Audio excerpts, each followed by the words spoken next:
Merci Lionel. Bonjour à tous.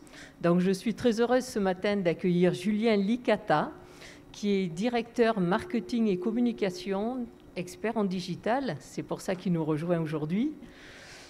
Merci Julien d'être là. Merci pour l'invitation. Et donc, Julien travaille dans une jeune franchise. Donc, alors, il n'a pas toujours été très bon. Il a eu la mauvaise idée de créer sa première pizzeria à Saint-Étienne. On ne lui en veut pas trop. C'était en 2010. On peut dire que c'est une erreur du passé. Depuis, ils se sont lancés en franchise. Et depuis 2016, donc, Julien a lancé donc, son entreprise en franchise. À la fin de l'année, ils auront 32 pizzerias. C'est, pour nous qui suivons de très très près donc, le monde de la franchise, c'est, je dirais, une réussite un petit peu exceptionnelle. Et notre idée ce matin, c'est de vraiment lui demander, dans un premier temps, quels sont les points forts de Pizza Così, qui vous a permis donc, une telle montée en puissance aussi rapide. Et d'autre part, en quoi le numérique, parce que je pense que le numérique les a extrêmement aidés, en quoi le numérique donc, a été un gros vecteur donc, de réussite pour Pizza Così. Donc, bien dans un premier temps, Pizza Così, qu'est-ce que c'est? Quelle différence? Quel point fort? Voilà. Est-ce que c'est le produit? Est-ce que c'est... voilà. Qu'est-ce que c'est? Oui, on peut s'asseoir. Bonjour à tous. C'est bon? C'est pas très Covid de sécher. Bah oui, mais... Si, ça y est, ça va. Bonjour à tous.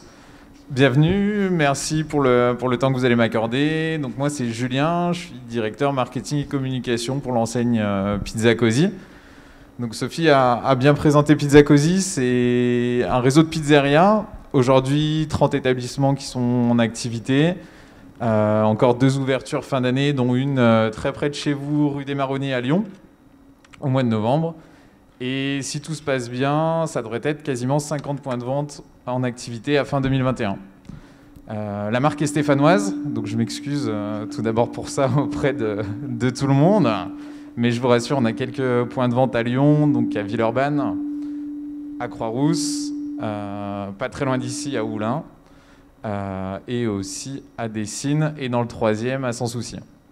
Ce qui fait aujourd'hui la force de l'enseigne, c'est le positionnement et je pense le parti pris très tôt du cofondateur de l'enseigne qui l'a créé en 2010, c'est de pouvoir travailler uniquement avec des produits frais et fabriquer tous les jours une pâte à pizza en point de vente.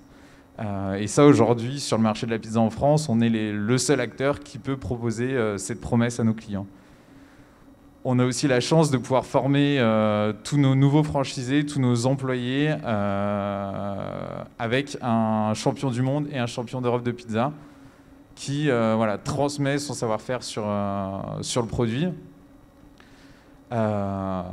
Qu'est-ce qu'on peut vous dire aussi sur le positionnement? On est une marque qui se veut assez innovante. On lance une nouvelle recette tous les 15 jours et on va proposer à nos clients chaque année une nouvelle carte, en intégrant les nouvelles tendances de la restauration et surtout de la restauration rapide. Et enfin, on n'est pas réellement des restaurants. Le cœur de métier de Pizza Così, c'est la vente à emporter, c'est la livraison à domicile, aussi bien avec nos propres équipes de livreurs en interne, mais aussi avec la plateforme de livraison Uber Eats. Et on va aussi pouvoir satisfaire un besoin de restauration sur place, avec quelques places assises, mais ce n'est pas du tout le cœur de métier. Le positionnement Pizza Così, c'est réellement le fast good. Donc on oppose au fast food, cette junk food, cette restauration rapide de mauvaise qualité, on la transforme en fast good. Donc on va servir rapidement, avec la qualité d'un bon restaurant, mais le service d'un restaurant rapide. Alors, on est là aujourd'hui, comme le rappelait Lionel, donc, pour parler des usages du numérique. Quels sont les différents usages du numérique que vous avez mis en place pour vos franchisés? Alors, je sais qu'il y en a beaucoup, mais peut-être que l'on peut parler dans un premier temps déjà de tout ce qui est lié à la lisibilité, aux réseaux sociaux, à la manière dont vous gérez donc, cette communication. Exactement, moi je suis arrivé chez Pizza Così il y a 4 ans, donc je suis l'employé numéro 1 de Pizza Così. Depuis, on a beaucoup de personnes qui nous ont rejoints sur beaucoup de métiers très différents. Mais j'ai tout de suite voulu amener mon expérience digitale et marketing. Et en effet, ça passait par la mise en place et la création et l'animation de pages sur les réseaux sociaux. Et on se rend compte que les réseaux sociaux aujourd'hui, c'est un super levier pour communiquer avec nos clients. Communiquer, avoir de la notoriété, créer du contenu. Donc on parle vraiment de marketing de contenu. On va opposer, pour moi, réseaux sociaux à acquisition client. Les réseaux sociaux permettent de montrer à nos clients des nouveautés, d'engager la conversation, de répondre à des demandes entrantes, mais ne permettent pas de vendre réellement. Aujourd'hui, il y a d'autres leviers d'acquisition client qui vont permettre de générer des visites en point de vente ou des ventes en ligne. Tout à l'heure, vous disiez, Julien, que Pizza Così était un concept plutôt innovant dans le monde de la pizzeria, mais sur les réseaux sociaux, je crois que vous avez souhaité aussi montrer ce côté innovant, ce côté un peu différent, je dirais, des autres livreurs, entre guillemets. C'est pas négatif du tout de pizza. Exactement, c'est la force des réseaux sociaux, hein. C'est un média qui appartient à la marque. Donc l'idée, c'est vraiment d'utiliser ce média où on est présent pour présenter les points forts de l'enseigne et présenter les axes de différenciation. Ça passe notamment par les services, mais aussi sur comment on communique sur ces services. Et on a voulu chez Pizza Così avoir une communication décalée, qui mette en avant l'humain, qui mette en avant le produit, qui soit aussi transparente pour les clients. Et c'est aujourd'hui, oui, c'est une force aujourd'hui d'avoir ces plateformes chez nous et qui soient gérées aussi en interne par des équipes en interne. Alors les réseaux sociaux, c'est bien, hein, on en a parlé. Il faut aussi acquérir des clients et les fidéliser. Et là, comment vous utilisez le numérique? Quelle est la stratégie digitale que vous avez pu mettre en place assez rapidement? Ouais. On a misé très tôt sur un environnement en point de vente 100% digitalisé. Un outil de pilotage qui permet de prendre des commandes, produire les pizzas et les autres produits et les livrer. Tout ça de manière digitalisée, sans papier, sans crayon, etc. Pour nous, c'était déjà le passé, donc on a investi très tôt dans cet outil. On s'est rendu compte très vite que la force d'un outil connecté en point de vente, c'est pouvoir collecter de la donnée client et pouvoir l'utiliser pour communiquer auprès de nos clients. Donc via des campagnes d'emailing, via des campagnes de relance clients sur du SMS. Et c'est aussi une force, cet outil, pour connaître d'où viennent nos clients.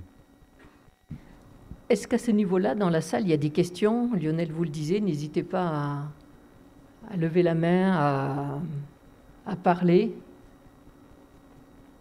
Oui.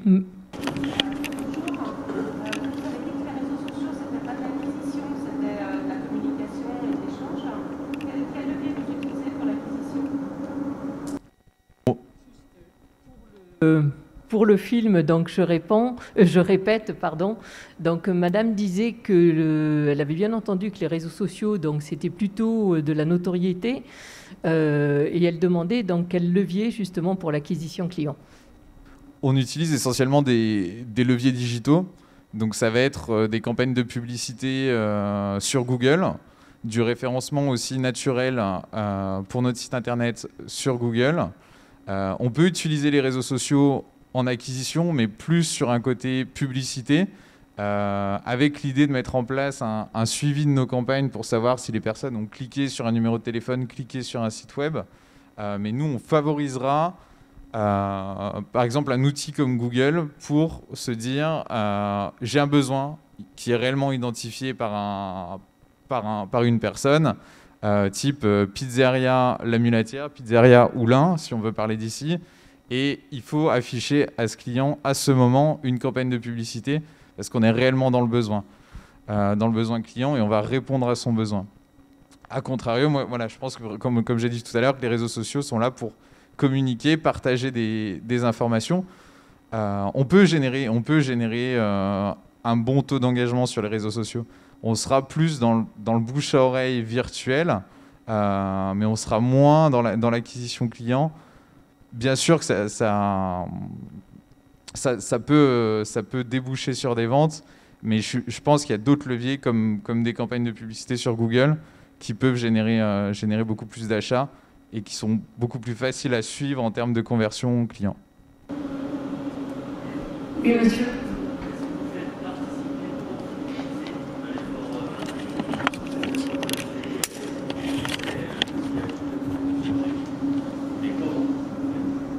Alors, une question plus donc aux franchiseurs. Monsieur demande donc si Pizza Così demande à ses franchisés, donc aux boutiques, hein, de participer à l'effort marketing et je pense aussi d'avoir eux-mêmes une stratégie digitale, ou bien est-ce que tout est centralisé? Oui, je vais répondre à votre question. Je vais tout d'abord quand même replacer le contexte de la franchise. Il y a peut-être des personnes qui ne savent pas comment fonctionne la franchise. La franchise, c'est proposer à un porteur de projet un accompagnement de A à Z sur son activité. Donc ça va être de la communication, ça va être de l'achat de matières premières, la réalisation d'un point de vente, la formation, et puis après, toutes les étapes tout au long de sa vie du franchisé, donc de l'animation, afin qu'on suive le porteur de projet au quotidien. Sur la partie communication que je pilote, cette équipe vit, enfin ce budget communication vit, comme vous l'avez dit, des redevances que paye un franchisé chaque mois sur son chiffre d'affaires. Et ces redevances permettent de payer les salaires de l'équipe, mais de mettre en place des actions de communication pour la marque au niveau national. Néanmoins, chez Pizza Così, on a un parti pris, c'est d'avoir un point de contact pour nos franchisés, qui est une chargée de communication locale, qui va accompagner le franchisé dans l'élaboration de son plan de communication, dans la mise en place des actions et le suivi de celles-ci.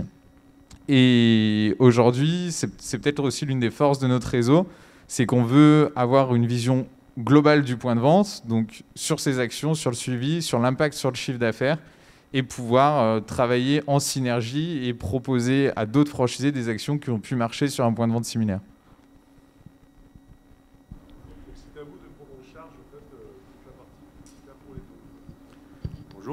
Donc c'est à vous de prendre en charge toute la partie communication et toute la partie... Qu'est-ce qui paie Google aujourd'hui? Est-ce que c'est vous? C'est le franchisé. Aujourd'hui, le franchisé paye des redevances de communication nationale qui vont servir à des actions pour l'ensemble des points de vente. Non, on met à disposition au franchisé une chargée de communication locale qui va l'aider à établir un budget et des actions tout au long de l'année. Et ces actions sont à charge du franchisé. Ok, donc toute la communication Google, il est payé par les franchisés, c'est bien ça? Exactement. Okay. Merci.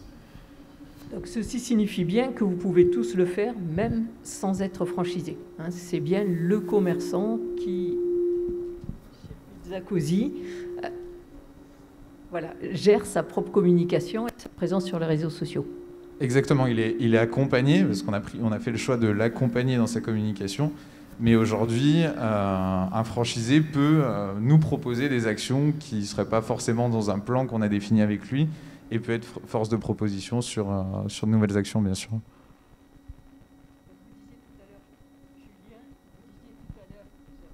On gère avec... Non, oui, si, pardon. Julien, vous disiez tout à l'heure donc, que la connaissance du client était extrêmement importante donc, pour pouvoir communiquer avec lui, le fidéliser. Cette connaissance du client, vous l'avez certes parce que vous faites de la vente à emporter, mais comment vous gérez cela? Est-ce que la caisse de du point de vente est un outil important pour vous? Quels sont les liens que vous avez pu mettre en place? Qu'est-ce que vous pouvez nous expliquer si on sort de ce domaine de la franchise et aujourd'hui un commerçant donc indépendant, comment il peut au mieux fabriquer son fichier client et s'en servir? Pour poursuivre avec ce que j'ai dit précédemment, c'est vrai que je conseille à tous les commerçants aujourd'hui de s'équiper d'un outil digital pour prendre des commandes.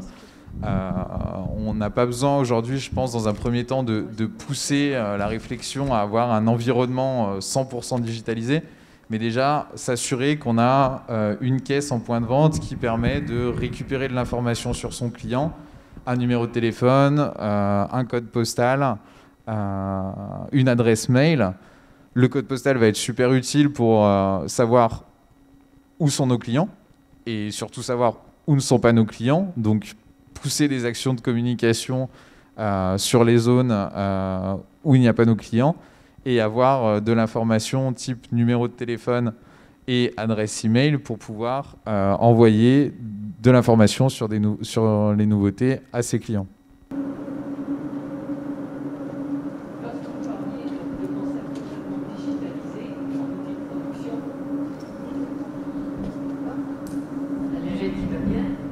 Voilà, vous parliez donc de concept de point de vente totalement digitalisé.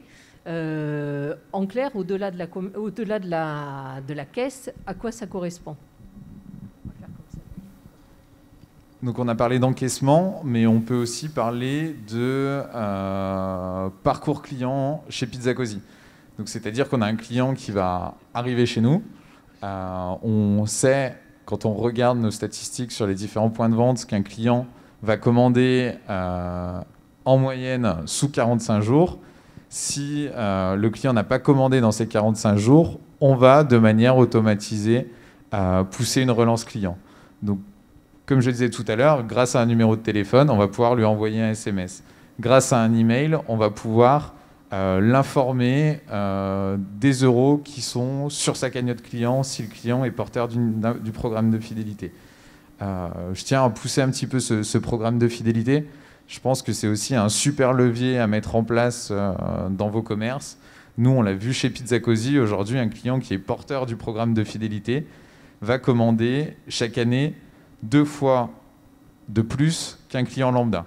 Quand on sait qu'un ticket moyen est d'environ 25 €, on sait qu'un client va commander 50 € en plus chaque année par rapport à un client lambda.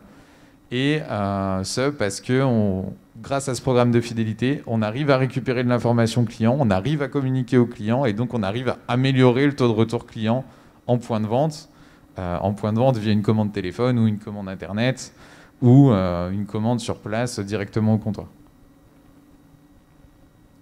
Oui.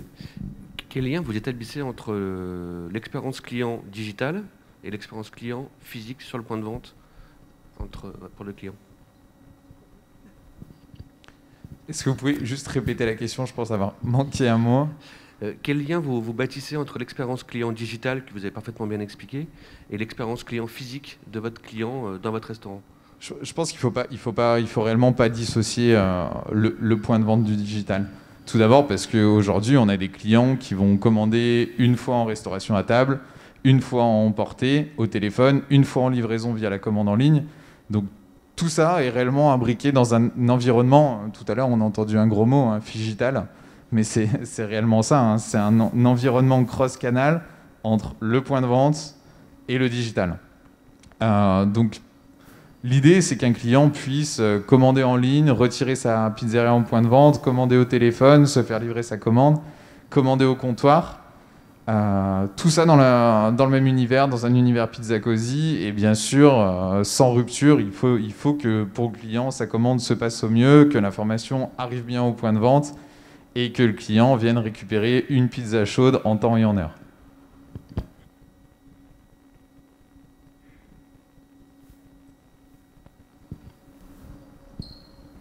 Bonjour. Je voulais savoir, est-ce que vous utilisez les réseaux sociaux pour détecter des nouvelles opportunités d'ouverture de franchise? Et également, est-ce que vous faites de la veille à travers ces réseaux sociaux, puisque vous disiez que vous créez souvent des nouvelles recettes? Est-ce que vous vous appuyez aussi de ces retours-là? Oui, il y a 2 questions dans la question, mais au niveau de la veille, c'est un très bon outil, les réseaux sociaux, pour regarder ce qui se passe sur le marché. Tout d'abord chez nos concurrents, donc c'est vraiment une veille concurrentielle. De manière plus générale sur le marché de la restauration classique, donc on peut faire de la veille sur notre secteur d'activité en France, mais aussi je trouve que les réseaux sociaux c'est un super moyen pour regarder ce qui se passe dans d'autres pays. On n'est pas forcément aux États-Unis, on n'est pas forcément en Angleterre, mais si on suit les bons comptes de réseaux de pizzerias ou d'autres restaurations dans d'autres pays, d'influenceurs ou de sites web dans ces autres pays, ça peut nous donner des bonnes idées pour créer de nouvelles recettes et voir ce qui se passe sur le marché de la restauration. Sur la partie recrutement franchisé, on ne va pas forcément travailler avec les réseaux sociaux pour recruter nos franchisés. Le forum franchise de Lyon fait le travail au niveau régional, en effet. On va être présent sur des salons et on va être présent sur des portails de franchise qui mettent en avant des enseignes.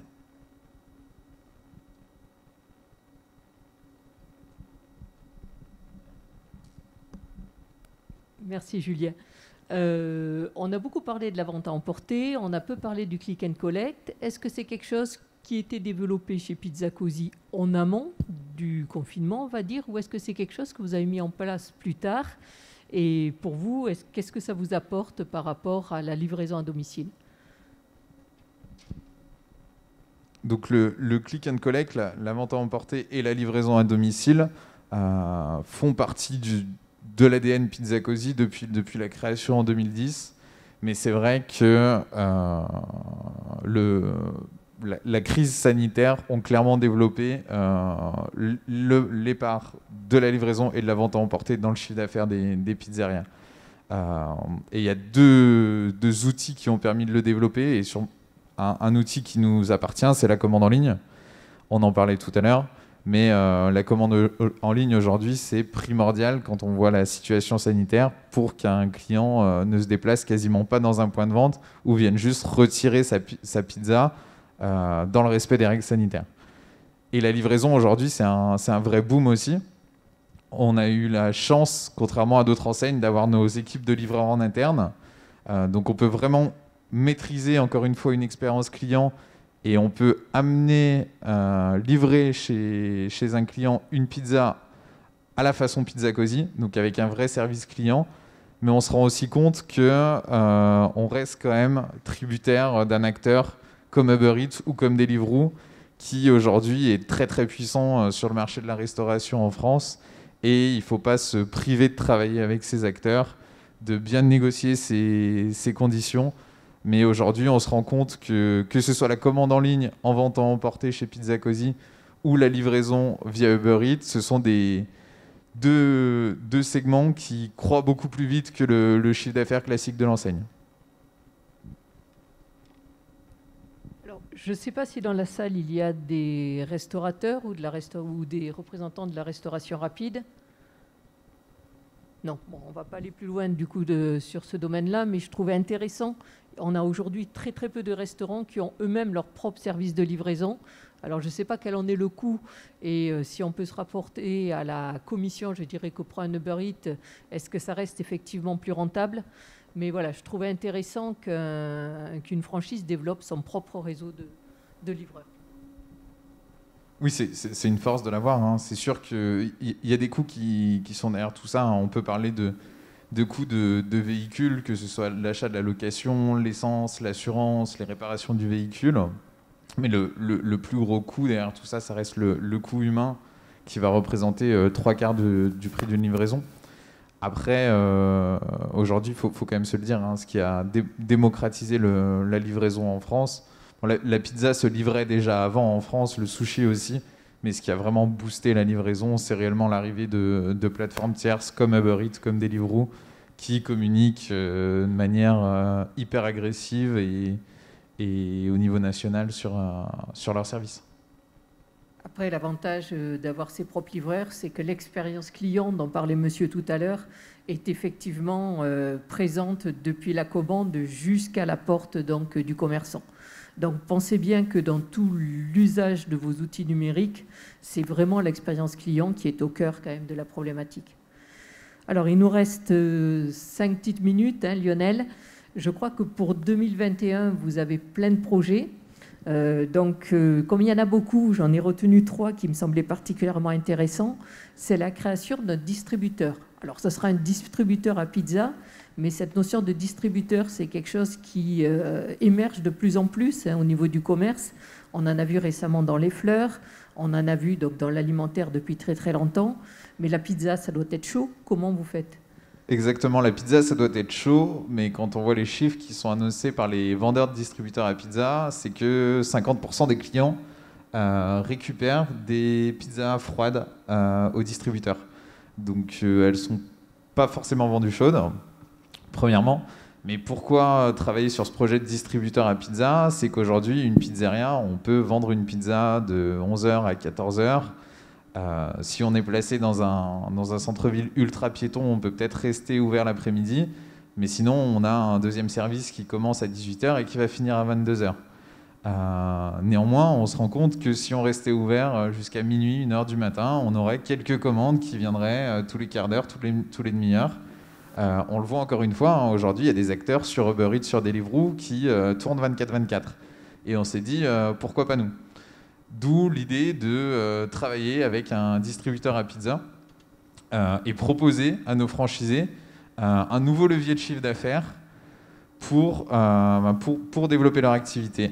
Donc, c'est-à-dire qu'on va proposer à nos franchisés on va les aider déjà à trouver ces emplacements où placer le distributeur et pour pouvoir l'alimenter chaque jour avec des pizzas réalisées avec la même pâte à pizza, avec les mêmes ingrédients, avec une cuisson au feu de bois si la pizzeria travaille avec un four à bois.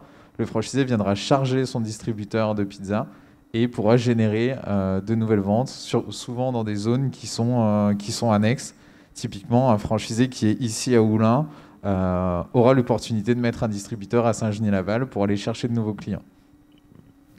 Donc ça, si vous, commerçants, vous êtes dans la salle, pensez-y bien aussi, parce qu'on a la contrainte là, de la pizza chaude, mais beaucoup de produits n'ont pas cette contrainte-là. Et c'est vrai que le distributeur permet d'avoir en permanence, je dirais, d'être présent en permanence et d'avoir des clients qui aujourd'hui, vous le savez, hein, sont de moins en moins réguliers, ni sur les jours, ni sur les horaires. Ça permet une présence, je dirais, effectivement à 100%. On avait retenu aussi ensemble le parcours de réactivation client, mais vous en avez parlé rapidement, Julien. Est-ce que vous pouvez dévoiler un petit peu ce qui va se faire à partir de 2021 sur ce sujet-là? C'est ça, on en a parlé un petit peu tout à l'heure. Donc, c'est se dire qu'un client rentre chez Pizza Cozy. Donc, ce client est un non-client. Il passe une première commande. Chez nous, le lendemain de sa commande, il reçoit un SMS pour noter sa commande et son expérience Pizza Cozy. Et cette notation permet au point de vente d'avoir des retours quasiment en temps réel sur le service de la veille et pouvoir les transférer à ses équipes. Et nous, de manière globale, ça nous permet d'avoir des retours sur les points de vente et, si besoin, de converser avec le franchisé pour voir s'il y a un problème dans son point de vente. L'étape d'après, une fois que le client est chez nous, on veut absolument que nos clients soient porteurs du programme de fidélité parce que c'est là où on va pouvoir récupérer de l'information sur notre client et lui pousser des nouveautés. Donc le logiciel de caisse va savoir si le client est porteur du programme de fidélité ou non. Et derrière, on a tout ce processus de newsletter qui va se mettre en place, de cadeaux pour un anniversaire, de remise aux clients sur un temps faible, etc., etc. Et après, le plus en fait de ce nouvel outil, ça va être, si le client n'a pas commandé au bout de 45 jours, de pouvoir le relancer. Tout d'abord avec un email en lui disant « Et coucou, il y a Pizza Cozy, il y a X € disponibles sur ta cagnotte, viens nous voir ».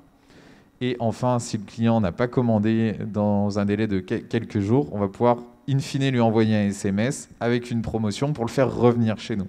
Et après, si le client ne commande pas, il sortira de cette base de données client et on ne va pas non plus l'harceler avec des demandes. Il y a quand même un respect du client, un respect de la vie privée. Donc l'idée, voilà, c'est d'avoir un algorithme qui fonctionne et qui va relancer nos clients sans pour autant être trop intrusif à recevoir des messages toutes les semaines de promotion ou de nouveautés. Oui, donc des choses assez classiques que vous faites tous, hein, fêter les anniversaires, relancer les clients, mais toujours dans ce respect de l'expérience client et dans ce souci de générer toujours une expérience positive et de ne pas non plus aller jusqu'au harcèlement, ce que malgré tout, enfin vous le savez, certaines enseignes font malheureusement un petit peu trop. C'est ça. Je pense qu'à chaque fois qu'on met en place un nouveau projet chez Pizza Cozy ou un nouveau service ou une nouvelle action de communication, il faut la replacer sur le client. Il faut à chaque fois se mettre dans la peau du client et se dire est-ce que ça va être bien perçu par mon client, est-ce que ça va pas être trop agressif, etc., etc. Il ne faut pas oublier que voilà, toutes ces actions de communication qui sont mises en place, c'est pour le client et normalement, c'est pour que le client soit content en fait quand on met en place cette action. Il ne faut pas qu'on arrive dans une logique d'agressivité promotionnelle ou de communication où le client se dit la marque Pizza Cozy, en fait, elle est agressive, elle rentre trop dans ma vie privée, Donc j'ai envie de consommer chez elle. Il faut vraiment se dire que il faut passer pour une marque cool. On a une marque qui est jeune, des produits qui sont cool. Il faut que la communication aille dans ce sens. Et c'est pas la course au chiffre d'affaires. C'est vraiment la course à l'expérience client. Super. Donc le numérique, partout, tout le temps, ça permet plein de choses, mais effectivement, toujours à mesurer justement. J'aurais une autre dernière question, mais est-ce qu'avant, au niveau de l'expérience client ou au niveau de cette notion de fidélisation, il y a des questions dans la salle? Oui, madame.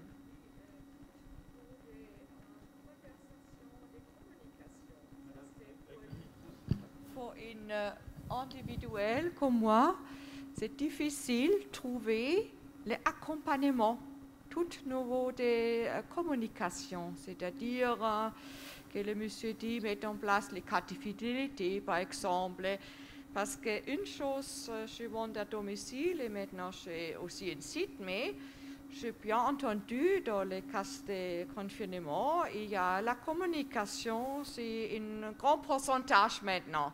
Hein? Comment on peut faire connaissance, par exemple. Et ça, c'est les chambres de commerce qui mettent en place aide parce que communication, c'est cher. Hein? Moi, vous verrez, je suis allemand, je travaille ici là depuis 2011, mais vous verrez, nous sommes dans les situations qui ont besoin d'accompagnement à tout niveau de communication.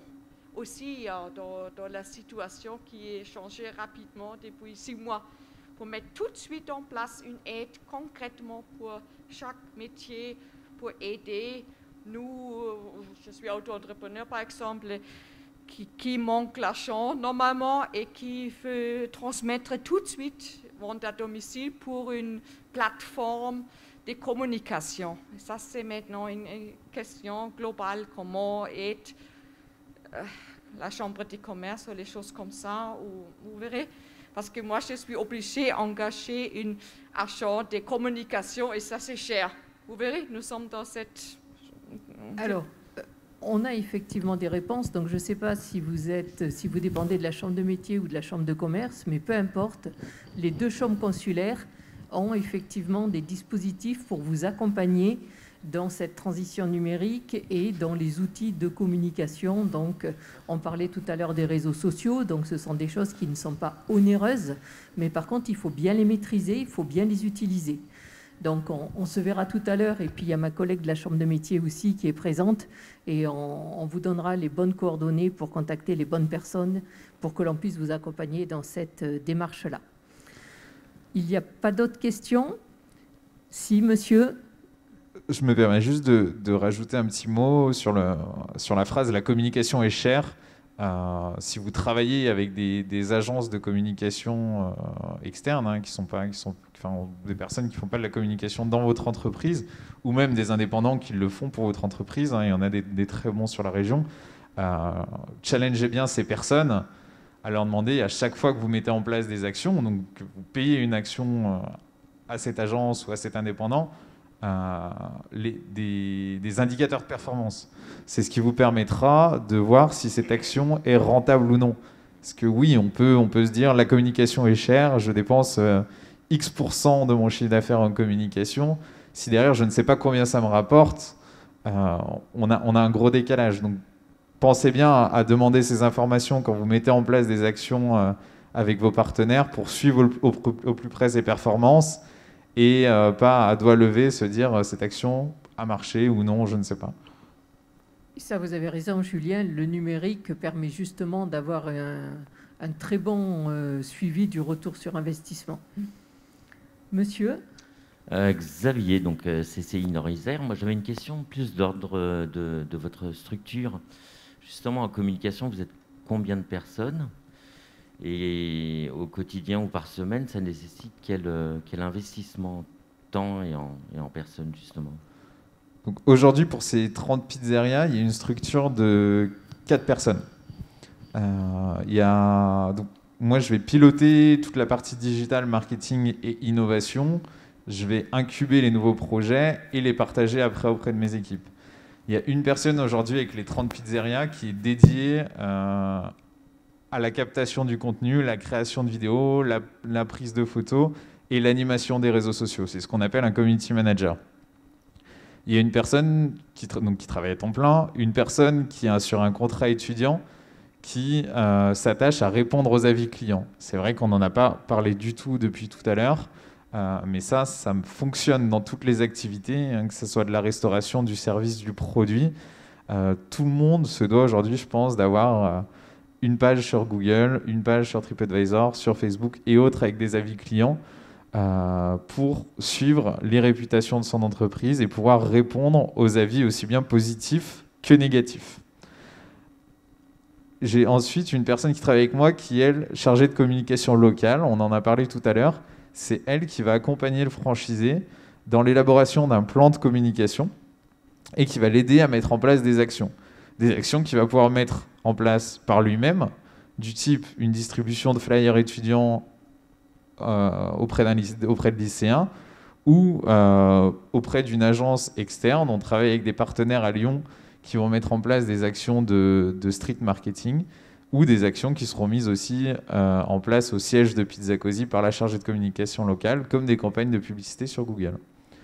Et enfin, il y a une personne qui est dédiée à la communication pour la franchise, qui va donc organiser des salons comme le Forum Franchise, qui va créer du contenu pour les portails de franchise, qui va rédiger des articles de blog, qui va contacter les médias à travers des communiqués de presse. Et donc la question finale, c'était combien de temps ça prend par semaine ? Eh bien, ça prend 35 heures pour 30 magasins. Ce qui n'est pas si énorme que ça. Rapporté par point de vente, c'est sûr que ce n'est pas si énorme que ça. Je vous laisserai faire le calcul, mais en effet, je ne pense pas qu'on parle de beaucoup de temps. Après, si j'ai un conseil à donner à des indépendants sur ça, je pense que se libérer 2 à 3 heures par semaine pour mettre en place des actions, allez, disons une demi-journée, pour mettre en place des actions, que ce soit sur le digital à travers les réseaux sociaux ou des actions plus classiques comme la distribution de flyers sur des zones que vous jugez importantes pour votre activité. Je pense qu'en investissant 2, 3, 4 heures de son temps pour parler de son commerce, parce qu'on est propriétaire de son commerce et donc on a la personne la plus à même d'en parler, aujourd'hui il y aura des retours positifs sur votre activité. Je crois qu'au-delà du temps passé, c'est surtout la cohérence de ce que vous êtes, des produits que vous vendez et de la manière dont vous communiquez sur ces produits, dans la manière dont vous accueillez vos clients, qui est effectivement la source de succès. Alors, juste avant donc, de laisser la parole à Lionel, il y a quelque chose qui m'a fait un peu rêver, Julien, c'est la prévision des ventes grâce à l'intelligence artificielle. Ça, c'est demain. Qu'est-ce que vous pouvez nous en dire ? Ça, c'est demain. C'est vrai qu'on essaie toujours d'avoir une longueur d'avance. Je vous le disais en introduction, l'innovation fait partie de l'ADN de la marque. Et aujourd'hui, le but sur les 2-3 années à venir, c'est de travailler avec des partenaires spécialistes dans l'intelligence artificielle qui seront capables de se dire en fonction de la tendance du réseau, en fonction de l'activité. Exemple, hier soir, il y a un match de l'équipe de France. On est capable de prévoir les ressources nécessaires qui vont travailler dans la pizzeria, les ressources nécessaires de matières premières pour faire ces pizzas et travailler au plus juste pour minimiser ces charges. Donc là, on arrive dans un stade très, très, très poussé de la digitalisation. Il y a des très grosses enseignes qui le font déjà. Hein. McDonald's sait déjà le faire. Aujourd'hui, c'est un défi qu'on s'est mis aujourd'hui de pouvoir travailler avec du big data, de l'intelligence artificielle pour prédire les ventes et prédire les ressources nécessaires. Non, mais je voulais juste vous dire un grand merci, Julien, pour nous avoir livré un petit peu le cœur, je dirais, de Pizza Cosy, sans tabou, effectivement. Et puis, je vais redonner la parole donc, à Lionel avant qu'il m'arrache le micro. Moi, juste avant de vous remercier, je voudrais poser une question que personne n'osera poser. Le pourcentage aujourd'hui du chiffre d'affaires Pizza Cosy qui est fait en ligne, qui est grâce au digital, vous le savez ou pas ? Ça, on peut donner un chiffre, mais c'est vrai que sur certains points de vente qui sont très urbains, typiquement la pizzeria de Villeurbanne, on peut monter à plus de 30% du chiffre d'affaires. Non, même plus, on peut même parler avec Uber Eats à plus de 60% du chiffre d'affaires. Mais même sur des points de vente qui sont beaucoup plus ruraux, dans des villes de 5 à 10 000 habitants, on parle quasiment aujourd'hui de 15 à 20% du chiffre d'affaires. Donc il ne faut réellement pas sous-estimer ce levier d'acquisition et de croissance. C'est QFD. Merci beaucoup Julien, merci beaucoup Sophie. Merci pour cette à tous. intervention. Ouais, on peut l'applaudir. Merci beaucoup Julien.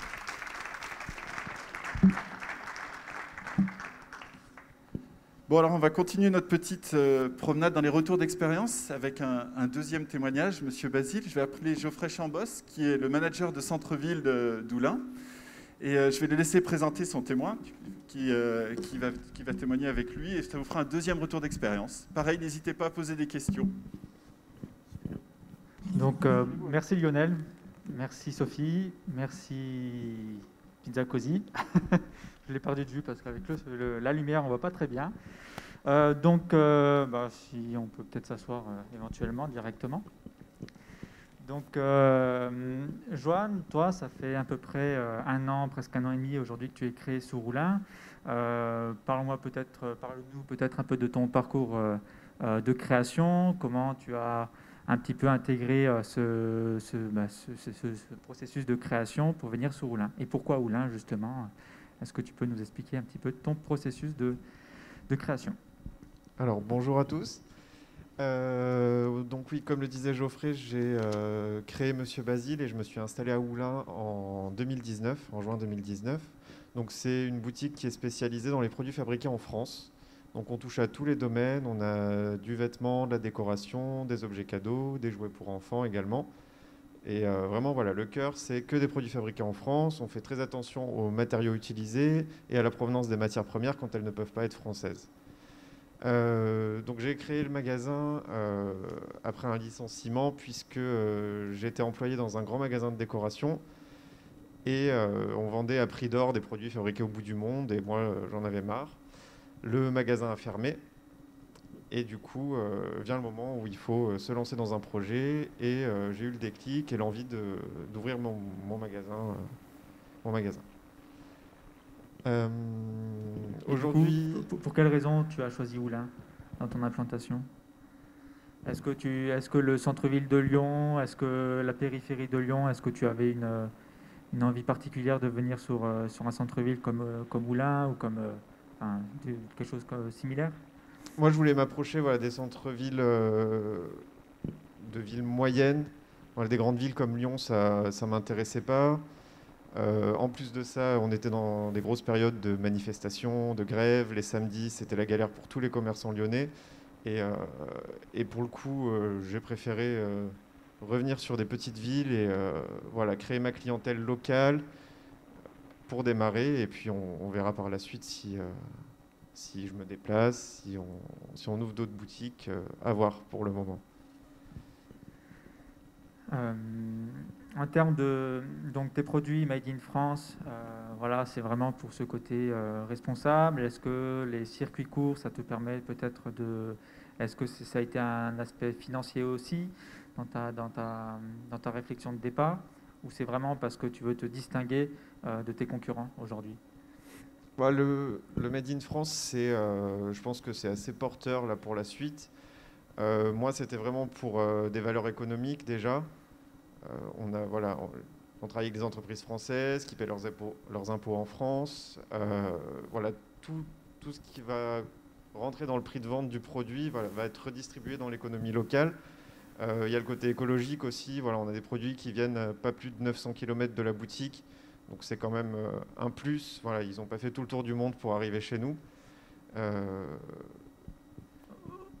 Aujourd'hui, tu as peut-être des concurrents qui se disent on fait des produits made in France, mais aujourd'hui, souvent, ils vont plutôt réfléchir en termes de pourcentage par rapport au nombre de produits.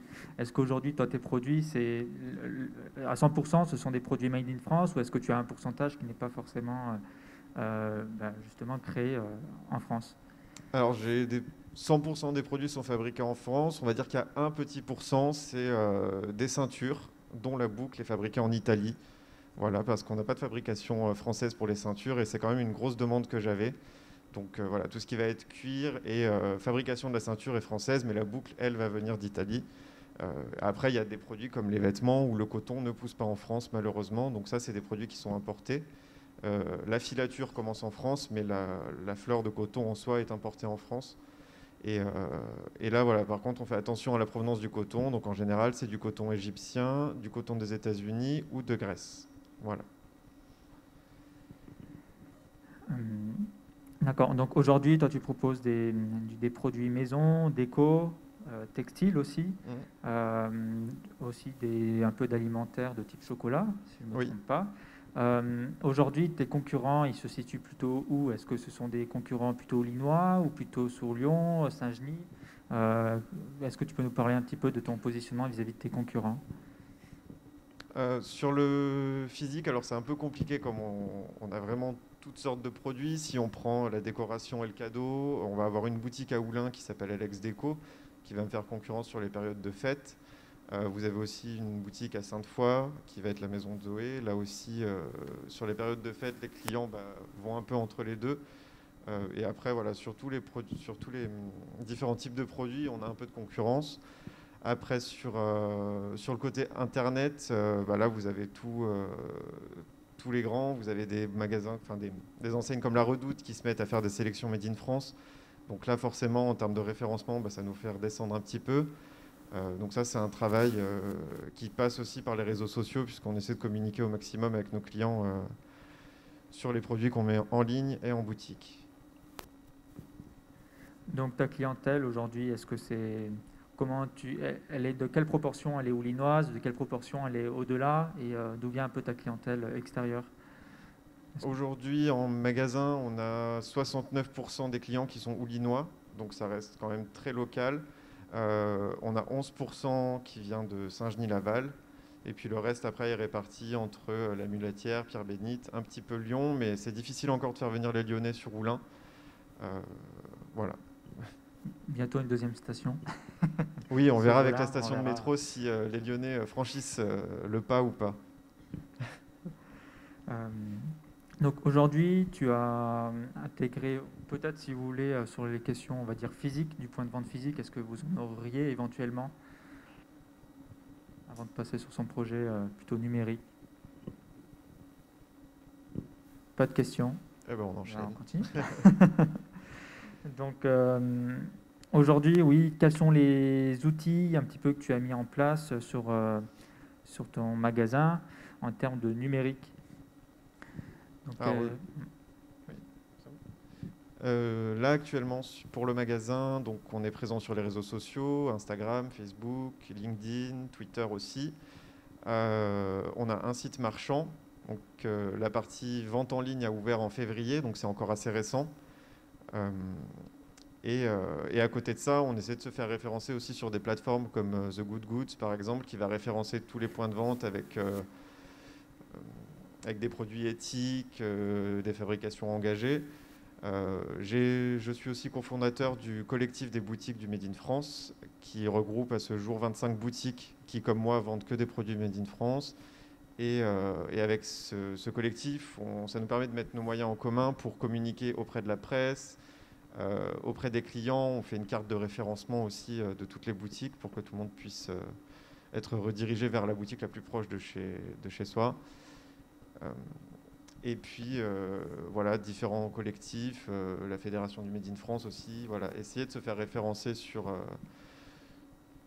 des cartes qui répondent à un besoin des clients quand même. Donc aujourd'hui, ces créations d'outils, tu les as faites dès le départ. Est-ce que tu les as intégrés justement dans ton projet initial? Comment tu as priorisé un petit peu les choses pour faire peut-être par étapes, puisque tu disais que ta boutique en ligne était plus récente. Oui. Comment tu as fait ces choix-là de départ? Alors, on a ouvert du coup le magasin en juin. Le site devait être opérationnel au mois de juin. Bien sûr, on était à la bourre. C'est une ouverture de magasin, donc c'est toujours un petit peu compliqué. Il y a des contretemps. Le site internet, finalement, a ouvert quelques mois après avec les pages minimum, donc une page d'accueil avec les dernières actualités, une page de contact et j'en rate une, il y avait quoi, page de contact? Tu avais un blog aussi? Et voilà, une partie blog voilà, où je présentais différentes marques, différents produits, voilà, pour vraiment créer un début de contenu pour que les clients aient un point de chute quand ils recherchent la boutique en ligne. Bien sûr, il faut aussi avoir à jour sa page Google Business, parce qu'il y a encore des magasins qui n'ont pas mis à jour cette page, et quand on cherche le nom de la boutique et qu'on tombe en premier résultat société.com, c'est pas forcément intéressant pour les clients, ils n'ont rien à faire là-dessus. Donc voilà, au minimum une page Google Business, les pages jaunes aussi, il faut le faire. Et puis après, du coup, la vente en ligne a ouvert en février, un peu avant le confinement, donc le temps de mettre en place ces expéditions, on s'est retrouvé confinés. Et c'est là que ça sauve quand même un peu les meubles, ça permet de préserver la trésorerie. Nous, on a mis en place sur le site du coup un système d'achat de bons solidaires, parce que les Oulinois voulaient vraiment soutenir leur commerce, et finalement, il n'y avait pas tant de commerces que ça qui avaient mis en place ce genre de système. Ça sauve la trésorerie, ça permet de payer les charges qu'on ne peut pas décaler ou supprimer. Et c'est vrai que du coup, on a aussi beaucoup de commandes en ligne. On a mis en place pour l'occasion une livraison à 1 € pour tout le secteur d'Oulin-Saint-Genis. Et ça déclenche quand même une volonté d'achat des clients. Donc aujourd'hui, tu t'es mis sur l'usage numérique, surtout en termes de visibilité, en termes d'expérience client. Est-ce que tu as voulu justement répondre à ces besoins, comme tu le disais, notamment par rapport au bon d'achat solidaire? Est-ce que la e-boutique, justement, a été une réponse à des demandes de clients, ou est-ce que c'est toi qui as cherché à l'ouvrir pour avoir un chiffre d'affaires peut-être plus important? Alors, moi, j'ai ouvert le site au départ pour compléter les revenus de la boutique, augmenter un petit peu le chiffre d'affaires. Le but, pour l'instant, c'est pas de faire un deuxième point de vente. Après, des demandes de clients, oui, dès le départ, les clients me demandaient s'ils pouvaient avoir accès aux produits qu'on a en boutique sur le site internet. Et quand on répond non à un client, ce n'est pas forcément agréable. Et après, en termes de demande client, j'écoute toujours ce que les clients ont besoin, les remarques qu'ils peuvent avoir sur le site ou sur la boutique, j'en prends note. Et tout ce qui me paraît pertinent, j'essaie d'y travailler dessus quand j'ai des moments creux sur la boutique. Voilà, voir si je peux ajouter de nouvelles fonctionnalités au site internet ou de nouveaux services en magasin. Pour les réseaux sociaux, aujourd'hui tu es donc sur Facebook, Instagram. Voilà. Est-ce que tu es sur d'autres réseaux sociaux que ces deux-là ou pas? Pour le côté client, oui, c'est Facebook, Instagram. Côté entreprise, ça va être plus LinkedIn et Twitter. C'est des réseaux où on ne va pas forcément avoir des clients présents sur ces réseaux-là. Mais ça permet de faire une veille sur ce qui se passe un peu partout. Aujourd'hui, Facebook, comment tu l'intègres dans ta stratégie d'expérience client? Est-ce que c'est vraiment pour créer une communauté avec tes clients, ou est-ce que c'est une page dédiée à une visibilité? Comment tu l'intègres? Je m'en sers pour communiquer sur les différents événements du magasin, donc les nouveautés, les produits qui viennent d'arriver en boutique. En général, je fais toujours un post sur ce point-là. Les différentes opérations de promotion, alors on en fait peu, mais quand on en fait, on essaie de communiquer dessus. Un petit peu de sponsoring aussi sur certains événements pour essayer d'attirer de nouveaux clients en point de vente et sur le site internet. Mais oui, dans l'ensemble, c'est vraiment pour communiquer auprès de la clientèle, comme si je les avais en face de moi. Je leur montre ce que j'ai reçu, ce que je fais, les informations importantes du magasin. Oui, alors pour le coup, oui, moi je ne suis pas une franchise, donc je suis tout seul, je touche à tous les domaines. Voilà, donc c'est... C'est ça. Donc tu le prends sur ton temps en termes d'organisation, tu vas plutôt le prendre dans tes périodes creuses dans ton magasin, quand tu n'as pas forcément quelqu'un à ce moment-là, ou est-ce que c'est du temps en plus que tu fais depuis chez toi pour alimenter ces réseaux sociaux en contenu, pour répondre à tes clients? Comment tu t'organises de manière générale? Alors, jusque-là, c'était pas encore trop organisé. Il y a des semaines je postais, des semaines je postais pas. Là, j'essaie de me faire un planning pour prendre en compte déjà les différents événements qui pourraient être pertinents par rapport à la boutique et d'avoir une publication plus régulière. Et après, en termes de temps, j'essaie de le faire sur les moments creux en boutique. Il faut quand même de temps en temps se mettre dessus le soir à la maison ou les jours de repos, ça c'est important. C'est inévitable surtout parce que quand on a un client qui rentre, si on est sur un projet, on a un client qui rentre, ça nous coupe un peu du truc, donc des fois il faut vraiment avoir un moment calme à la maison si on est tout seul ou si on a un employé, savoir déléguer un petit peu et se mettre à part pour pouvoir se pencher sur le sujet et faire quelque chose quand même bien et pas à la va-vite. Peut-être des questions à partir de ce moment-là, oui. Vous n'avez pas essayé d'être aidé justement, on en parlait par la, je sais pas, chambre de commerce ou d'autres organismes extérieurs? J'ai pas compris le début de la question. Vous avez essayé d'être accompagné par la chambre de commerce ou des organismes extérieurs ou pas du tout? Non, je suis assez autodidacte moi sur ces points. Je fais mes recherches, j'essaie d'aller chercher l'information là où on peut la trouver. Pour le coup, non, je me suis pas rapproché de la CCI ou d'autres acteurs pour m'aider sur ce point-là en tout cas. Voilà. Donc, je peux poser une question, même si je suis pas commerçant. Par rapport à ce que disait. Ah pardon, vas-y. Justement, la façon dont tu t'es formé, c'était de quelle manière tu t'es formé? Est-ce que tu as fait des vidéos tuto? Est-ce que tu as acheté un livre en particulier? Est-ce que tu as de quelle manière tu t'es formé justement? Non, alors voilà, beaucoup de recherches sur Internet, voir aussi ce que font les autres, les concurrents, les boutiques similaires. Toujours surveiller, avoir un œil sur ce qui se fait ailleurs.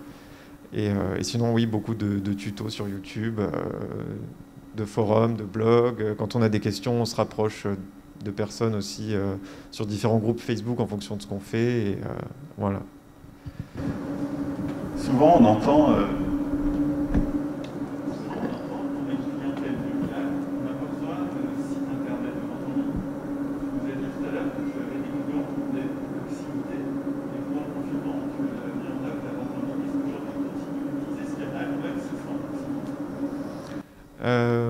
Oui, donc les clients oulinois continuent à utiliser le site internet. Donc je répète la question, c'est aujourd'hui, comme tu as une clientèle très oulinoise, du fait d'avoir eu le confinement et d'avoir eu un certain nombre de personnes qui viennent sur ton site, sur tes réseaux, pour trouver un service qui n'est plus physique, aujourd'hui, est-ce que ces personnes-là continuent, après le confinement, à te suivre de la même manière sur les réseaux sociaux, sur la boutique, etc. Oui, donc du coup, les clients oulinois continuent à utiliser le site internet. Alors maintenant, c'est plus en click and collect, du coup. Donc l'avantage, c'est qu'ils ont les mêmes services qu'en boutique. Ils ont la proposition pour le paquet cadeau, par exemple. Donc ils arrivent, le paquet cadeau est prêt. Ils n'ont plus qu'à régler leur achat ou le régler en ligne. Ça, c'est aussi eux qui choisissent. Et après, en termes d'expédition, du coup, pour les oulinois, non, on ne livre quasiment plus. Ils préfèrent faire le trajet. En revanche, maintenant, on arrive à développer un peu plus les expéditions sur le reste de la France. Sur le reste de la France, du coup. Et je crois que je n'ai pas bien répondu à la question. On a encore une question, s'il vous plaît. Oui, j'ai une question par rapport au collectif des boutiques du Made in France dont vous êtes cofondateur. Quelle est la répartition géographique de ces boutiques? Est-ce que c'est Oulin et périphérie? Et deuxième question, est-ce que vous avez une communication numérique, digitale, collective de ce collectif? Oui, alors du coup, la répartition des boutiques, ça va être dans toute la France. On en a sur Paris, il y en a à Dijon, à Nantes, à Bordeaux. Il y a vraiment bien réparti sur la carte. Et après, effectivement, on a des réseaux sociaux aussi pour ce collectif avec une communication complètement autre qui renvoie toujours vers des boutiques. Donc, on est moins sur la présentation de produits, on est plus sur la présentation des valeurs des boutiques, de leur emplacement, des fondateurs, etc.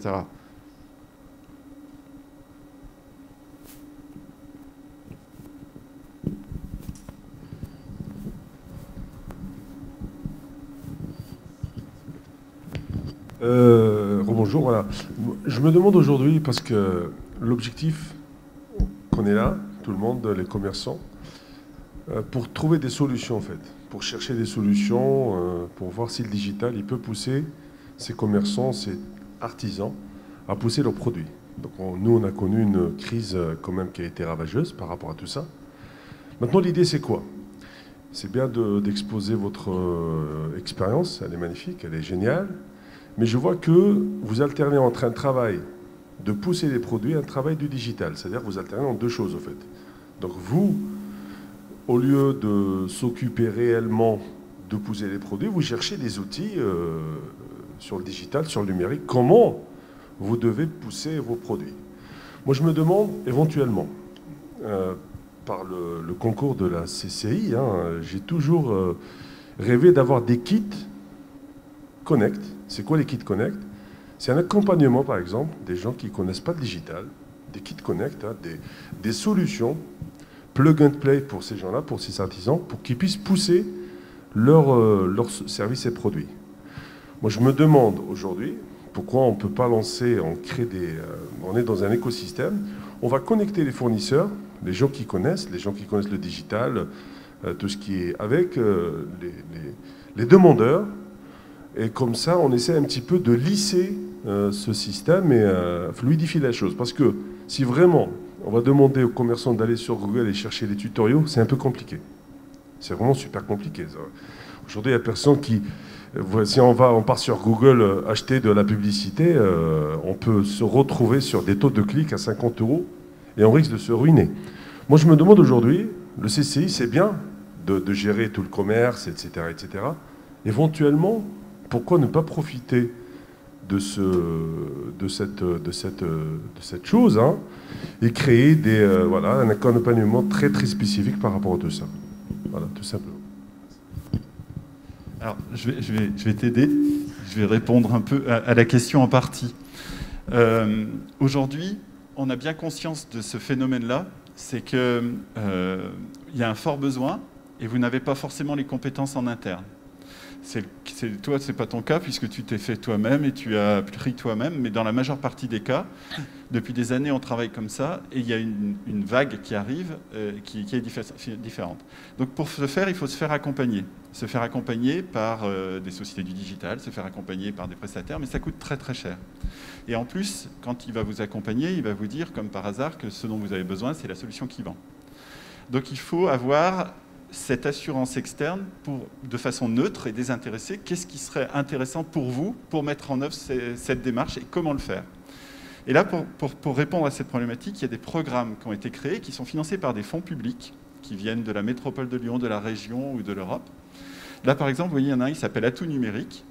C'est pour vous accompagner dans votre usage. Il y a un conseiller numérique qui vient chez vous, en fonction de votre problématique, de votre métier, qui va vous dire quelles sont les utilisations à valeur ajoutée du numérique que vous pouvez faire dans votre magasin. Et là, ensemble, vous allez définir un plan d'action. Vous allez pouvoir bénéficier de formations qui sont courtes, sur des thèmes précis qui correspondraient au projet que vous allez mettre en œuvre. Et on va pouvoir vous accompagner dans cette démarche. Et c'est entièrement gratuit pour vous. Pour ce faire, comment ça fonctionne? Il suffit simplement de prendre contact avec soit les gens des chambres de commerce, soit les gens des chambres de métiers, soit venir vers nous. On prendra un rendez-vous avec vous et il y a un conseiller en proximité qui viendra vous voir et qui regardera avec vous votre problématique. Et ça, aujourd'hui, vous pouvez en bénéficier. C'est un programme qui tourne, qui est en œuvre, qui s'appelle Atout Numérique, et on est là pour vous répondre à votre question. Donc, aucun souci de ce côté-là. Simplement, venez vers nous à la fin et donnez-vous vos coordonnées, on vous contactera. Tu peux peut-être répondre aussi.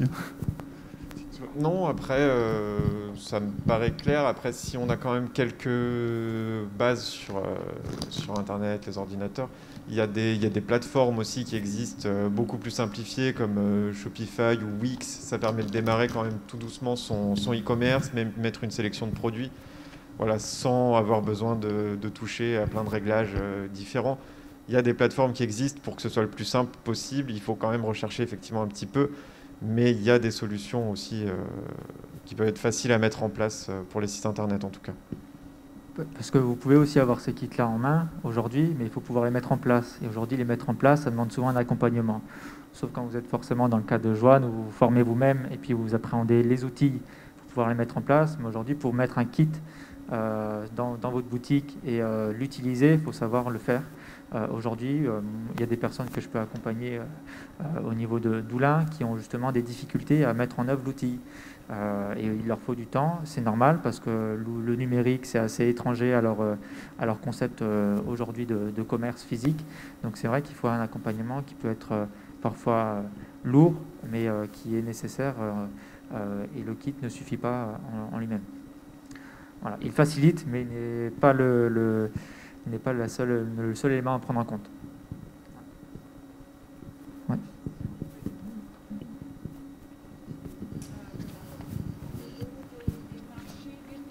Qu'est-ce qu'il faut faire? Une réponse virtuelle, parce qu'on a vu les salons des automobiles virtuels en direct. est-ce qu'il y a une réponse pour ça aussi? Parce que moi, je suis créateur et commerçant dans le même temps. Et pendant le confinement, on n'a aucune occasion pour exposer. Marché création, annulé. Tout est annulé. Marché Noël, je ne sais pas. Marché Sainte-Catherine, parce que j'étais aussi avant à Saint-Genis-la-Vol, en question. Ça, c'est la solution aussi, hein?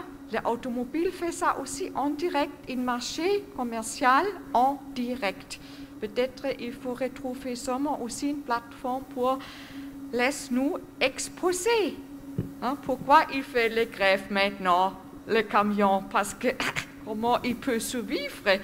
Moi, je suis une petite, mais il faut faire un changement, il faut mettre une dimension, il faut... Parce que nous sommes dans ce blocage pas jusqu'au fin d'année, peut-être l'année qui suit. Quelle est la question des commerces, des chambres de commerce, ou comment on peut vraiment survivre dans un métier d'exposition aussi? Ça, c'est la grande, globale question, pas seulement en France, vous verrez. Hein, c'est-à-dire, les grands automobiles, ils ont déjà fait ça. Alors, mais comment on peut faire aussi, mettre un plafond pour le futur, pour exposer en direct ou dans un salon virtuel? Ça, c'est les questions de demain. Là, par rapport au salon professionnel ou marché, on va dire, en soi, c'est en général l'organisateur qui propose justement une version numérique. Aujourd'hui, vous avez un certain nombre de salons professionnels qui se sont transformés, qui ont proposé justement des interviews de type webinar où vous pouviez poser vos questions en vous inscrivant au préalable et continuer, en tout cas sur la partie networking, votre démarche vers les clients. Je pense notamment au Franchise Expo Paris dernièrement, où vous aviez possibilité en juin de prendre contact avec des enseignes et de discuter directement à l'enseigne via chat la plupart du temps. Donc ça, c'est des choses qui vous permettent de continuer à travailler. Les réseaux sociaux, je pense que, Joanne, tu pourras en donner un peu l'exemple. Par rapport au confinement, c'est vrai que son information pour sa boutique, il l'a faite aussi via les réseaux sociaux. Donc les gens recherchaient, du fait d'avoir un environnement contraint, recherchaient l'information différemment. Aujourd'hui, je pense, et c'est le cas de Connecte ton commerce, c'est comment faire d'un espace qui soit à la fois contraint, mais pas uniquement, de faire passer son commerce physique avec une ouverture sur le numérique. Donc aujourd'hui, là, on présente un certain nombre d'outils, des expériences, justement, pour pouvoir améliorer sa visibilité et ses échanges avec sa clientèle. Puisque, voilà, Joanne, je pense que, comme tu le disais, tu avais 70% d'Oulinois. Les Oulinois vont aller chercher l'actualité de son commerçant. Par contre, pour aller au-delà, là, il y a tout un travail, et je pense que Pizza Così l'a bien expliqué tout à l'heure, il y a vraiment un travail d'aller chercher par des sponsorings, par des campagnes de communication, d'aller chercher les clients ailleurs, des types flyers. Les flyers, c'est des choses que vous faites en physique, mais où vous relayez aussi pour l'information vers le numérique. Quand vous voyez Connecte ton commerce, on n'a pas l'exemple. En général, vous avez, voilà, on vous met le site internet de l'opération, le site internet de l'entreprise, ou de l'association plutôt. Et souvent, vous avez les réseaux sociaux. Donc, dans tous vos supports de communication, Pizza Così le fait, Monsieur Basile le fait, de présenter, de relayer l'information via vos réseaux sociaux, qui vous permettent d'animer avec votre communauté les choses. Voilà. Après, si tu veux parler de ton expérience personnelle. Ouais. Oui.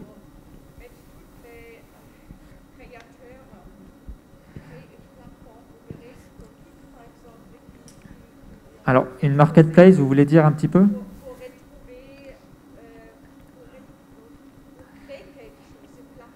Alors, vous avez possibilité de faire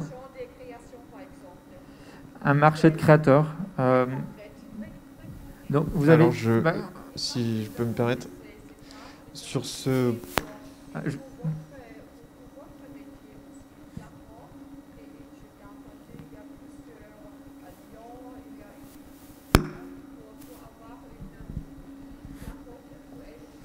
Donc, alors, je répète juste la question pour. Oui, pardon, vas-y.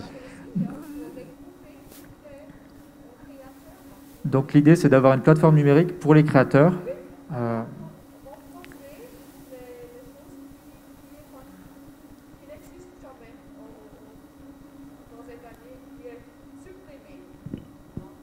Oui. Donc l'idée, madame, c'est de créer une plateforme numérique pour que les artisans créateurs puissent continuer à avoir une visibilité et des échanges avec la clientèle. Ouais.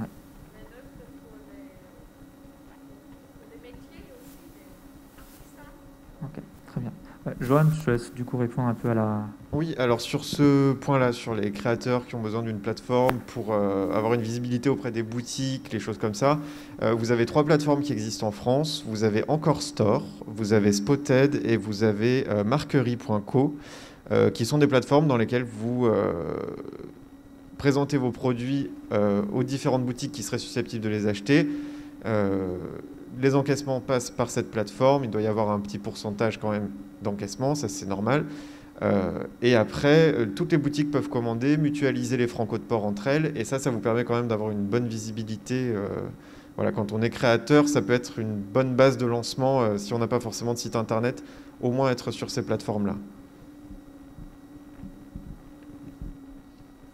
Juste peut-être citer les plateformes. C'est vrai que tu les as dit. Alors c'était Encore Store, encore avec un K du coup, Spotted et Marquerie.co. D'autres questions?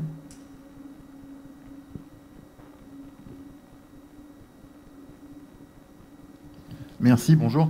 Je viens d'aller voir votre site à l'instant. Je voulais juste parler un peu finance. Comme vous êtes indépendant, ça peut être intéressant. Combien vous a coûté votre site et combien est-ce qu'il vous coûte actuellement? Deuxième question, combien est-ce que ça vous coûte une livraison? Parce que j'ai vu que vous le feriez à partir de 70 €, donc ça doit avoir un coût pour vous. Et enfin, j'ai vu que vous aviez des retours sous 15 jours. Quel est votre pourcentage de retour effectif? Alors, en termes de coût, le site internet, le fonctionnement du site, sans parler du temps de travail, puisque c'est inclus quand je suis à la boutique, c'est 250 € par an. Ça comprend l'hébergement, les différents modules dont j'ai besoin pour le faire fonctionner. En termes de frais de port, je les offre à partir de 70 € effectivement. En moyenne, les frais de port, c'est dans les 8 €. Voilà. Quand on fait la moyenne de toutes les expéditions, voilà, c'est dans les 8 €.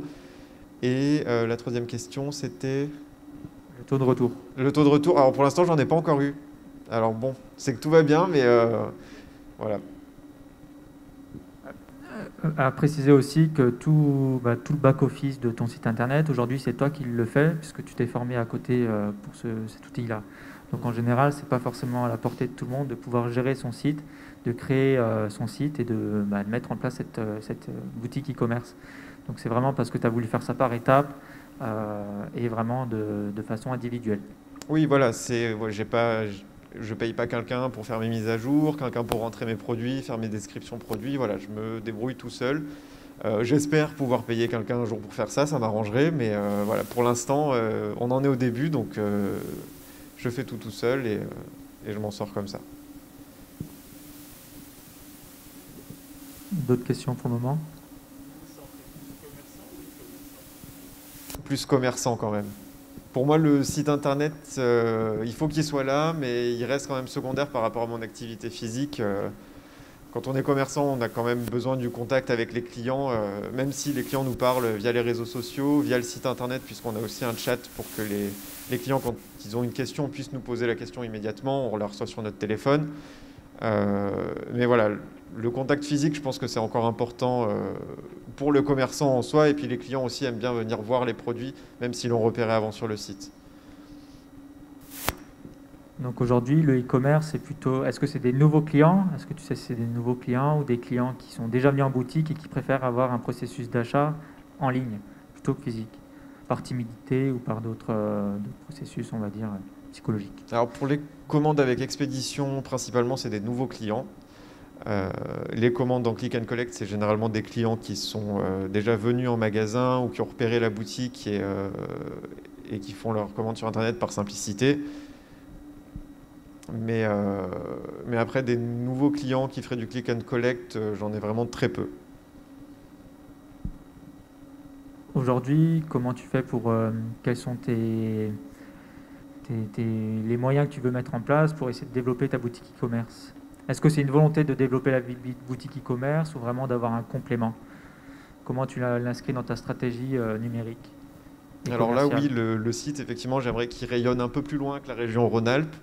Donc je vais essayer de me former. Donc là, je pense que ce sera des formations qui auront un coût, mais sur tout ce qui va être sponsoring, maîtriser les campagnes Google, parce que effectivement, comme le disait monsieur tout à l'heure, si on se plante et qu'on fait des 50 € par clic, ça peut vite faire un budget.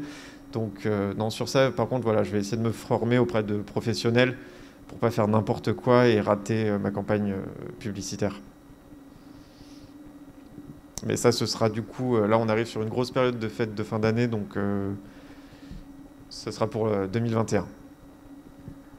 Aujourd'hui, est-ce que tu as rencontré certains freins pour lier ton numérique au physique? Est-ce que tu as un retour d'expérience justement sur tes difficultés que tu as pu avoir au fur et à mesure? Alors oui, un gros problème donc, qui est en train d'être résolu, mais qui est à prendre en compte avant de se lancer pour faire un site internet.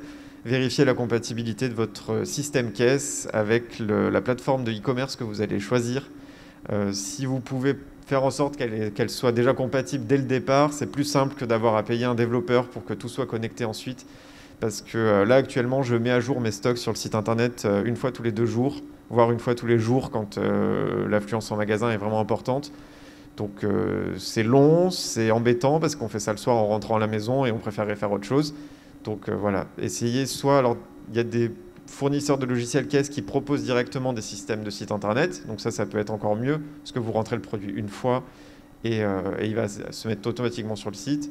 Mais voilà, au minimum qu'il y ait une connexion des stocks, ça c'est super important, parce que vous verrez qu'avec le temps, c'est long, et si ça commence vraiment à bien fonctionner sur le site, il peut y avoir des ratés, et c'est pas forcément agréable pour les clients. Donc là, on parlait de stock. Tu as aussi un programme de fidélisation à côté. On en parlait tout à l'heure pour Pizza Cosy. Comment il fonctionne? Est-ce qu'il fonctionne qu'en physique? Est-ce qu'il fonctionne aussi sur ta boutique e-commerce? Voilà. Est-ce que tu as mis des... Comment ça se passe? Alors du coup, toujours le problème de connexion. Là, le programme fidélité actuellement fonctionne uniquement sur le magasin physique. Je n'ai pas pu le lier avec le site internet. Donc c'est un programme de fidélité assez basique. Les clients obtiennent un bon d'achat au bout d'un certain nombre d'achats, ainsi qu'un cadeau pour leur anniversaire. Et voilà, pour l'instant, je n'ai pas pu le lier au site internet, donc c'est uniquement en boutique. Les clients qui prennent en click and collect, par contre, intègrent le programme de fidélité, puisqu'ils sont encaissés sur la caisse du magasin, donc je crée le programme à ce moment-là sur la caisse du magasin. J'ai une question par rapport au fait d'avoir un site e-commerce. Est-ce que tes produits, tu souhaites les référencer sur d'autres plateformes? On peut penser à Facebook et Instagram. Est-ce que déjà c'est un outil de e-commerce pour toi? Est-ce que tu vas sur d'autres plateformes plus générales? Est-ce que voilà, tu te focalises vraiment sur la boutique de ton site internet et tu ne vas pas au-delà aujourd'hui? Est-ce que c'est un enjeu aussi d'aller au-delà? Alors, tous les produits que j'ai sur le site internet sont automatiquement basculés en fait sur la partie boutique de Facebook et Instagram. Donc ça permet tout bêtement, quand on prend en photo un produit, on peut mettre un petit tag avec le lien direct vers le site pour le produit. Donc quand le client appuie sur la photo, il a le prix, la description du produit, et après il peut aller sur le site s'il le souhaite. C'est assez simple à mettre en place. Même si vous n'avez pas de site internet, vous pouvez vous créer des produits sur Facebook. Ça permet aussi toujours d'avoir au moins les premières informations pour le client sur le produit. Après, il vous contacte s'il veut l'acheter. En revanche, non, je ne peux pas... Mes produits, puisque moi je suis déjà revendeur, je ne peux pas les mettre sur d'autres plateformes de vente. Sur d'autres plateformes de vente, les marques ne l'autorisent pas. Voilà. Très bien. Est-ce que vous avez d'autres questions à cette étape-là?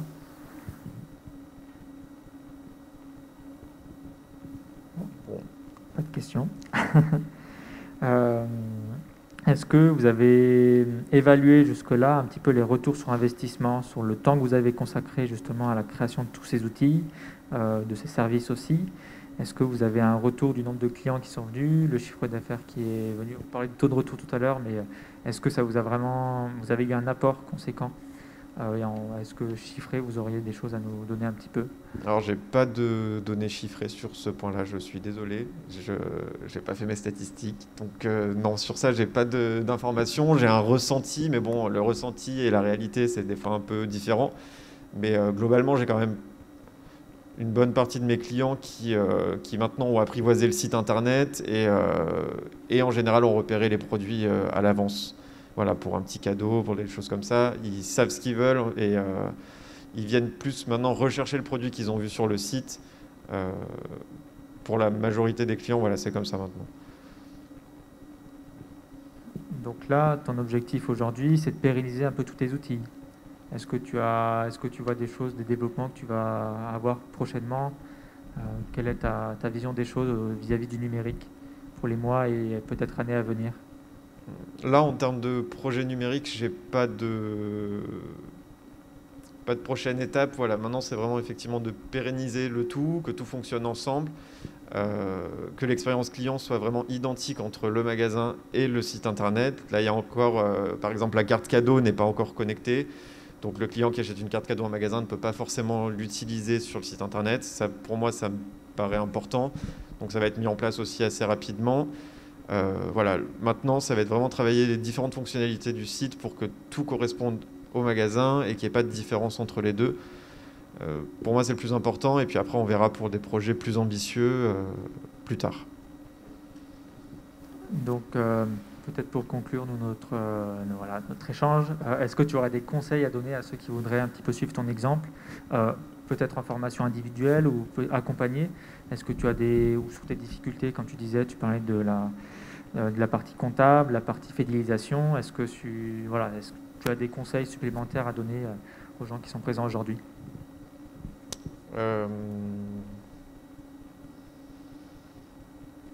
Du coup, vérifiez votre compatibilité système caisse, ça je vous l'ai dit. Essayez d'éviter les entreprises qui viennent vous proposer un site internet parce qu'ils ont un superbe budget marketing qu'ils ont débloqué juste pour vous le jour même et il faut signer parce que ça, ils viennent me voir tous les 3 jours.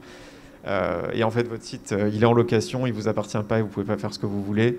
Donc, faites attention avec qui vous travaillez aussi, parce que c'est important. Vérifiez les travaux qui ont été accomplis par ces personnes. Allez quand même chercher l'information, même si vous trouvez quelqu'un qui vous fait un site de A à Z. Essayez de vous renseigner quand même à côté. Vérifiez qu'il ne vous facture pas des choses qui ne devraient pas l'être ou qui profitent un peu du fait que vous ne connaissiez pas pour se faire de l'argent sur votre dos. Mais bon, après, si on est commerçant, on a quand même ce côté un peu de recherche pour ne pas se faire avoir. Et puis après, en termes de conseils, non, pensez quand même que c'est une organisation. Il faudra des créneaux pour aller à la poste, pour expédier. C'est bête, mais en général, ils ont les mêmes horaires que nous, donc c'est un peu galère. Et puis voilà. Non, en termes de conseils, après, si vous avez des questions, des choses qui... Est-ce que vous avez d'autres questions par rapport au retour d'expérience? Non. Si c'est bon pour vous, je laisse Lionel conclure. Merci beaucoup, Joanne. Merci, bonne journée.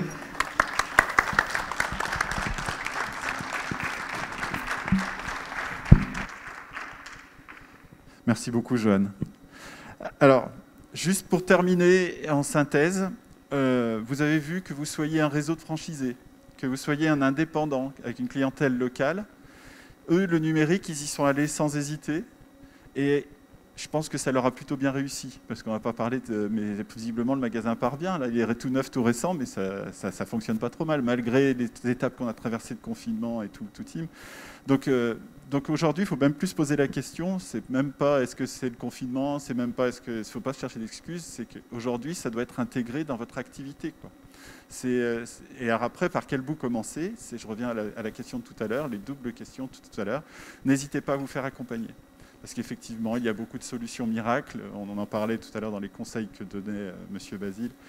Et il profite du manque de compétences dans ces petites structures pour vendre des solutions qui font papa, maman et le café le matin. Donc, vous faites-vous accompagner pour bien remettre les actions les unes derrière les autres dans le bon sens.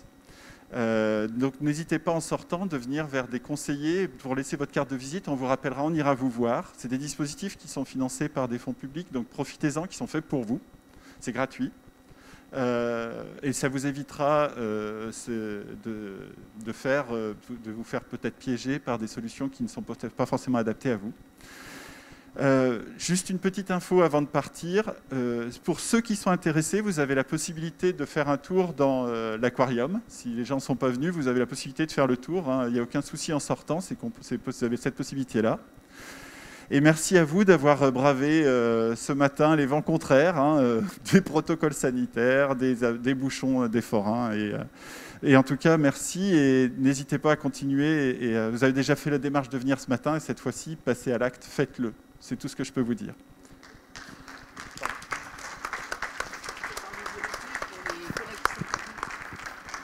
Alors après, il y a des vidéos qui sont faites, on vous les poussera et les gens qui n'ont pas pu venir, on leur poussera également, donc aucun problème. Merci beaucoup.